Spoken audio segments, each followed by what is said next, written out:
ओम शांति। आज प्यारे मीठे बाबा की मुरली मंथन की डेट 20 दिसंबर 2022।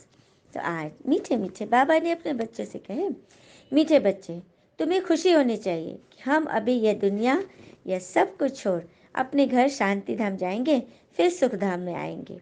बाबा कह रहे तुम्हें खुशी होनी चाहिए कि अब हम आत्माएं अपने घर जा रहे हैं, क्योंकि अब इस स्टेज पर पार्ट प्ले करते करते हम थक चुके हैं। अब भगवान आ गए हमको ले जाने, तो हमें खुशी होनी चाहिए ना। और कहते हैं ना, किसी में भी ज़्यादा डूबोगे तो टूट जाओगे। इस बात का प्रमाण कौन देता है? बिस्किट चाय में डाल के ज़्यादा देर तक घुमाए रखो तो क्या होता है। इसीलिए बाबा कहते हैं कि इस दुनिया में तुम्हारा पार्ट इतना ही था, अब वापस घर चलो, क्योंकि तुम्हें शांति धाम और फिर सुख धाम आना है। प्रश्न: इस नाजुक रास्ते में निरंतर आगे बढ़ने के लिए कौन सी खबरदारी जरूर रखनी है? इस नाजुक रास्ते में निरंतर आगे बढ़ने के लिए कौन सी खबरदारी जरूर रखनी है? उत्तर: कभी भी कोई व्यर्थ व बेकायदे बातें सुनाए तो उनका मित्र नहीं बनो। मतलब फालतू व्यर्थ बातें, इसका उसका गॉसिप में मत पढ़ो। हाँ जी करके ग्लानी की बातें सुनना, मानना, बाबा का ना फरमान बरदार बनना। कोई कुछ किसी की शिकायत कर रहा है, हाँ, कुछ व्यर्थ बोल रहा है, उस बात को हाँ जी कह के सुन लेना, मान लेना, यह बाबा का ना फरमान बरदार है बनना है। इसलिए रहम दिल बन उसकी आदत को मिटाओ। कोशिश करो कि उसकी आदत मिटा दे। बाबा का फरमान बरदार बनना है, ज्ञान का सुरमा पहन लेना है। यही बहुत नाजुक रास्ता है जिसमें खबरदार होकर चलने से ही आगे बढ़ते रहोगे। क्योंकि आज दुनिया जिस तरह से विकार की ओर बढ़ रही है, जिस तरह से सिर्फ नेगेटिव ही सबके मन में है, उनसे अपने आप को बचाओ। तो कहते हैं ना, इंसान सफल तब होता है जब वो दुनिया को नहीं बल्कि खुद को बदलना शुरू कर देता है। तो कोई बातें हो रही, वहाँ पर से अपने आप को, अपने मन को बचा लो। यही वो नाजुक रास्ता है। हाँ, गीत है आज की मुरली का। इस पाप की दुनिया से दूर कहीं, दूर कहीं, दूर कहीं चल, चांद सितारों से दूर कहीं, दूर कहीं, इस पाप की दुनिया से दूर कहीं, दूर कहीं ले चल। तो बच्चे भगवान से कह रहे हैं ना, इस पाप की दुनिया से दूर ले चलो। तभी तो बाबा कह रहे हैं कि मैं तुम्हें आया हूँ इस दुनिया से दूर ले जाने, अपने घर शांति धाम। अच्छा, मीठे मीठे बच्चों प्रति भगवान की नमस्ते। हम बच्चों की भी प्यारे बाबा को नमस्ते। धारणा के लिए मुख्य सार। पहले पॉइंट, पिता का आज्ञाकारी बनना है, अपकारी पर भी उपकार कर बाबा का सत्य परिचय देना है। क्या कह रहे बाबा?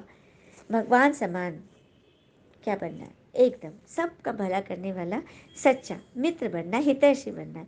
अपकारी पर भी उपकार, जो बुरा कर रहे उस पर भी उपकार करो, भगवान का सत्य परिचय दो। दूसरी पॉइंट, जो रत्न बाबा के मुख से निकलते हैं वही रत्न निकालने हैं। भगवान के मुख से क्या निकलते हैं? ज्ञान रत्न निकलते हैं, जिससे सबका कल्याण हो। तो वही बातें सबको निकालनी है। हाँ, कोई भी व्यर्थ बातें न सुननी है न सुनानी है। अपने जीवन से व्यर्थ, डिक्शनरी से व्यर्थ नाम का पन्ना ही हटा दो, शब्द ही हटा दो, क्योंकि हमारे जीवन में व्यर्थ नाम की कोई चीज़ नहीं है। तो न सुनेंगे और न सुनाएंगे। वरदान है, संगम युग के समय का महत्व जान, परमात्म दुआओं से झोली भरने वाले माया जीत भव। तो संगम युग के समय का महत्व जान, परमात्म दुआओं से झोली भरने वाले माया जीत बनते हैं। तो कैसे बनेंगे? अच्छा, चलिए सबसे पहले एक कथा सुनते हैं कि संगम युग का महत्व, अर्थात अपने जीवन का, इस युग का महत्व जानने के लिए हमें हमारे अंदर धैर्यता और चुस्ती और समझदारी होना बहुत ज़रूरी, नहीं तो कोई भी काम में हम फंस जाएंगे। एक बच्चा था, हाँ, उसके अंदर धैर्यता बिल्कुल भी नहीं थी। वह एक काम शुरू करता, कुछ दिन उसे करता, फिर उसे बंद कर दूसरा काम शुरू कर देता। इसी तरह कई साल बीत गए, अपने बिजनेस में भी वो सेटल नहीं हो पा रहा था। उस बच्चे की आदत से उसके माता पिता बहुत परेशान थे। वे जब भी कोई काम छोड़ने की वजह पूछते तो कुछ ना कुछ कारण बता के कह देता कि यह धंधा मेरे लिए ठीक नहीं था। तो उस बच्चे को सुधारने के लिए माँ बाप के पास कोई उपाय नहीं सूझा, तो उन्होंने एक गुरु से शरण ली। गुरु जी के पास गए और अपनी बातें बोले। गुरु जी बोला कि आप बच्चे को यहाँ भेज दीजिएगा। उनका बेटा वहाँ गया गुरु जी के पास, गुरुजी ने उसे बगीचे में ले गए। धीरे धीरे आगे बढ़ते हुए बोले, बेटा तुम्हारा पसंदीदा फल कौन सा है? उसने बोला, आम। ठीक है बेटा, जरा वहाँ रखे बोरे में से कुछ आम की गुठलियाँ निकालना और उसे ज़मीन पर गाड़ देना। अरविंद को ऐसा बड़ा अजीब लग रहा था कि पहली बार किसी गुरु के पास आए और मुझसे ऐसे काम करा रहा है, लेकिन क्या करता, उनका बात सुना। उसे जल्दी से कुछ गुठलियाँ उठाई और फावड़े से ज़मीन खोदकर उसमें गाड़ दी।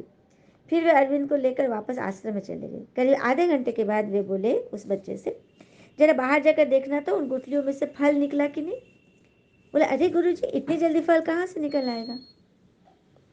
अभी कुछ ही देर पहले तो हमने गुठलियाँ जमीन में गाड़ी थी। अच्छा, तो रुक जाओ, थोड़ी देर बाद जाके देख लेना। कुछ देर बाद उन्होंने फिर से बच्चे को भेजा कि जाओ बाहर जाकर देख के आओ। अरविंद जानता था कि अभी कुछ भी नहीं हुआ होगा, फिर भी गुरुजी कहने पर वो बगीचे में गया। लौट कर बोला, कुछ भी तो नहीं हुआ गुरुजी, आप फल की बात कर रहे हैं, अभी तो बीज से पौधा भी नहीं निकला है। गुरुजी आश्चर्य से बोलते, लगता है कुछ गड़बड़ है। अच्छा बेटा, ऐसा करो, उन गुठलियों को वहां से निकाल कर कहीं और गाड़ दो। अब उस लड़के को बड़ा गुस्सा आ रहा था। उसने दांत पीसकर कहा, दांत पीसा लेकिन रह गया, क्या करता। फिर गुरुजी बोले, बेटा जरा बाहर जाकर देखो तो इस बार जरूर फल निकल आए होंगे। अब उस बच्चे का वही जवाब था कि नहीं लगा। फिर बोलता है गुस्सा से, मुझे पता था इस बार भी कुछ नहीं होगा, कुछ फल वल नहीं निकला। क्या अब मैं घर जा सकता हूँ? गुरुजी बोले, नहीं नहीं, रुको रुको, चलो हम इस बार गुठलियों को ही बदल देते हैं, क्या पता फल निकल जाए। इस बार उस बच्चे ने अपना धैर्य खो दिया और बोला, मुझे यकीन नहीं होता आपके जैसे नामी गुरु को इतनी छोटी सी बात कैसे नहीं समझ में आ रही है।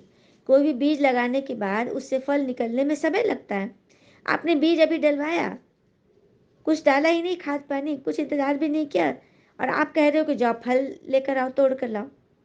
गुरुजी मुस्कुराए बोले, बेटा यही बात तो मैं तुम्हें समझाना चाहता था। तुम कोई काम शुरू करते हो, कुछ दिन मेहनत करते हो, फिर सोचते हो प्रॉफिट क्यों नहीं आ रहा है, इसके बाद तुम वह काम छोड़ के दूसरा काम शुरू कर देते हो। इस बार भी तुम्हें रिजल्ट नहीं मिला, फिर तुम सोचते हो यह धंधा भी बेकार है, फिर तुम तीसरा काम में लग जाते हो। तो एक बात समझ गए ना, जैसे आम की गुठलियाँ तुरंत फल नहीं दे सकती, वैसे ही कोई कार्य जब तक अपेक्षित फल नहीं दे सकता तब तक नहीं देता जब तक कि तुम उसे पर्याप्त प्रयत्न, उस पर मेहनत और समय नहीं देते हो। इसलिए इस बार अधीर हो आकर कोई काम करने से पहले आम की गुठलियों के बारे में सोच लेना। कहीं ऐसा तो नहीं तुमने उसे पर्याप्त समय ही नहीं दिया अपने काम धंधे को। अब वो लड़का अपनी गलती समझ चुका था।